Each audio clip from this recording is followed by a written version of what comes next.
So today I'm about to show you how to add a date tag to a flow in Flowith.io. First, open Flowith, navigate to your dashboard or the specific canvas you want to organize. To tag your project, click on the flow settings or info panel at the top of your workspace. Look for the tags sections. Click Add Tag and select the date option from the drop-down menu to pick your deadline or creation date.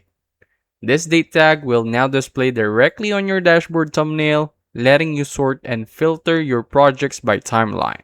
Pro tip: pair your date tags with status tags like urgent or review to turn your dashboard into a fully functional Kanban board on your AI projects. And that's it. That's how to add a date tag to a flow in Flowith.io.